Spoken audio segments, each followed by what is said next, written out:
I would like to discuss the use of heparin and alkalized lidocaine bladder installations for interstitial cystitis.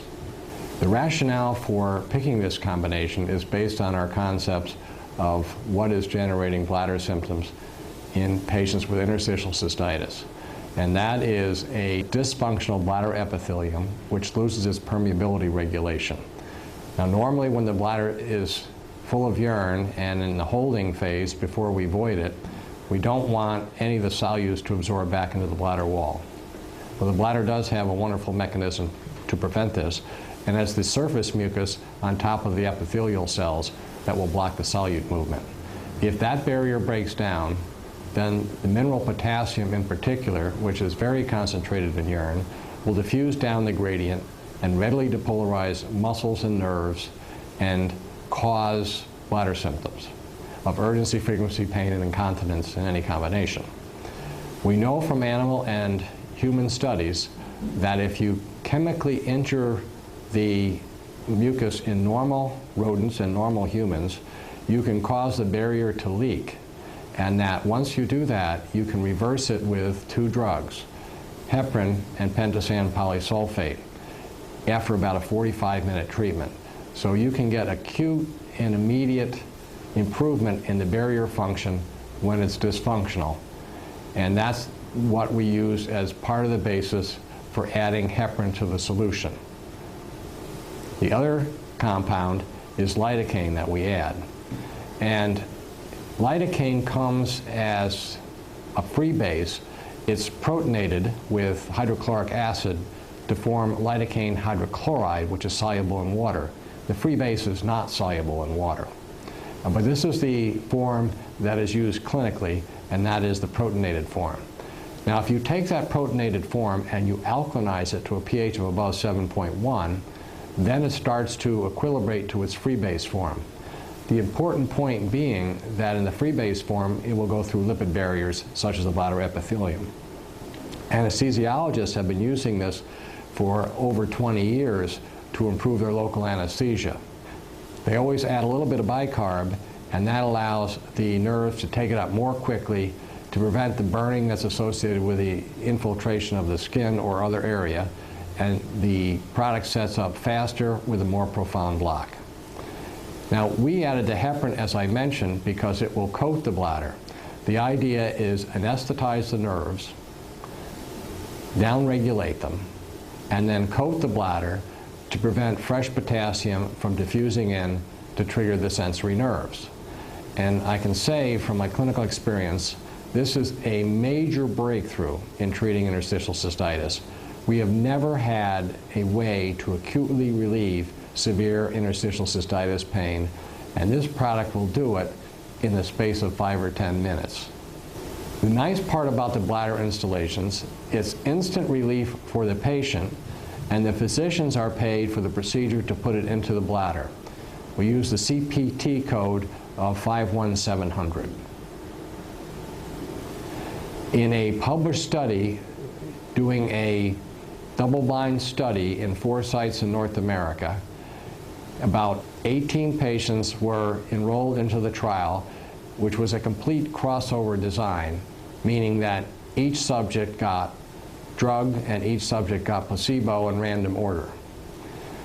After they were treated and the following day they were assessed, there was a 50% good response rate in terms of the global assessment in patients on drug versus 13% on placebo. The global assessment is a tool that's used in most interstitial cystitis patients, which asks the patients, what percent are you better? 0, 25, 50, 75, 100, and 50% is considered the cutoff for a good response. And these data, with a 50% good drug response versus 13% placebo, and that's a typical placebo response, is the best data separating drug from placebo in any double-blind published study on interstitial cystitis. We also looked at the average percent change of pain and urgency over the 12-hour period, and there too there was a significant difference between drug versus placebo. Also important in another publication, the amount of time that the medication lasted was recorded. such that patients receive an instillation of heparin and lidocaine, and it was determined that about 8 hours was the median response time, with more than half the patients going out to 24 hours with good relief of their pain. Now this is well past what would be the anticipated 1 hour relief that one might get from the lidocaine. And so we felt it was successful downregulation of the sensory nerves with the lidocaine, not just the anesthetic effect. And then, as mentioned, the heparin coating would then reduce the risk of fresh potassium causing new symptoms. Now, the bladder instillations have 4 major reasons for failure. And the first is diuresis. Most of these patients are told to drink a lot of water. Seems like a good idea. And over half of them do. And they drink a lot of water, and they might be putting out 2.5 to 4 liters of urine per day. With that risk of diuresis, when you put the instillation into the bladder, which is only a low volume, then you will have enough urine coming in a brief period of time, in just a few minutes, to dilute the solution and alter the alkalization, and you lose the effectiveness of the drug. So we always check the patient. We have them empty their bladder, we wait 15 minutes, and we do some type of measurement with a bladder scan or a catheter to determine they're making less than 50 cc's of urine during that time frame. If not, then you have to have the patients wait and do another instillation at a later time, maybe 1 or 2 hours later. But another good way to overcome this is to tell the patients not to drink any fluids after 8 o'clock at night if they're to have an instillation the next day. This way it will cut down on the urine production. You'll be more likely to succeed. The second one is to use the wrong catheter. You'll cause instant burning discomfort of the urethra and/or bladder that obviates what you're trying to do.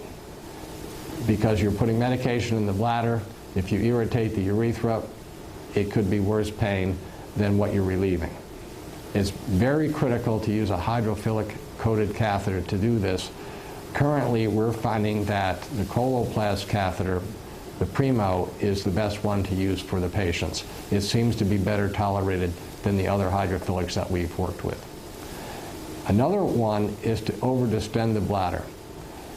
Inadvertently, you might tell the patients to hold this drug as long as they can, and some of them, being heroic, will hold it for 5 or 6 hours, will fill up their bladders to a capacity of 400 cc's when normally they can't hold more than 100 or 150 without pain. And you'll basically stimulate their pain so that when they void, they will have post-treatment burning and discomfort that could last several days. So we tell the patients to hold it a minimum of 30 minutes to get the clinical effect, and then to void when they normally would. If they feel the urge to go after the 30 minutes, have them void.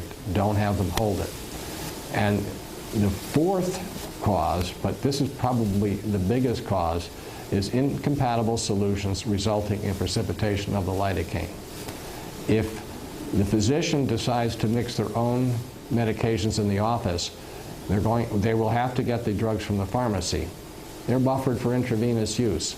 And when you mix lidocaine and heparin and sodium bicarbonate from the pharmacy, they're not compatible. The lidocaine will precipitate. You'll lose enough of the lidocaine to lose the punch, and you'll greatly increase the risk of post-treatment burning or even treatment burning that occurs when the lidocaine is of not sufficient enough strength to anesthetize the nerves. To overcome this issue with incompatible solutions, we worked out in the laboratory how to mix a balanced solution of heparin and lidocaine that was alkalized to pHs greater than 7.1 or 7.2. And the only way that we could do that was to start with powdered heparin and powdered lidocaine, so that there were no other buffering agents involved. By mixing it in the appropriate order and adding the right amount of buffer versus other agents such as sodium hydroxide, we were able to make a compatible solution that can have a pH as high as 7.5 with no precipitation of the lidocaine, and it has much greater clinical efficacy because the lidocaine is still in solution. Another key issue here is you can't use Marcaine in this regard. Marcaine, when it's alkalized, forms a dense precipitate. It's gone. So you have to put a marcaine solution in that's acidic, and very little will absorb through the bladder wall. Although in theory it sounds like it would be better than lidocaine because it's longer acting as a local anesthetic, in actuality the lidocaine has a median response rate in the human bladder of 8 to 24 hours. Now, adding other components to the solution is bad too. If you get a balanced solution and decide to add steroid, antibiotics, or some other medication, you will upset the delicate balance of the pH and the lidocaine, and you'll wind up with a product that's not going to work very well. So what we have done is approach certain selected pharmacies around the United States with a formulation that's stable and have them make product and compound it from the powders. And we have determined that it's stable for 6 months or longer. Some of the iterations that we have tested are stable well past 1 year. Shortly I will give you a list of those compounding pharmacies, and you can contact the one nearest you to obtain medication that is stable and will have a lot more efficacy than anything that you can mix in your office. There are some hints about how to handle this economically in the office.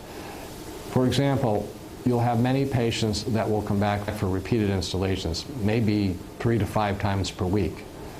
And we know that 3 times per week works well in most patients. And with that repeated therapy, you can have the patient take a prescription to one of the compounding pharmacies that we've identified, obtain the medication, and bring it to your office. And for the most part, insurance companies cover the medication from the compounding pharmacies. Now, you'll have severe patients, maybe not so many. Most of the patients will be having the installations in your office, and again, with medication that you prescribed, and let them bring their medications in. But for the severe patients, you can teach them how to self-administer this medication 1 to 3 times a day.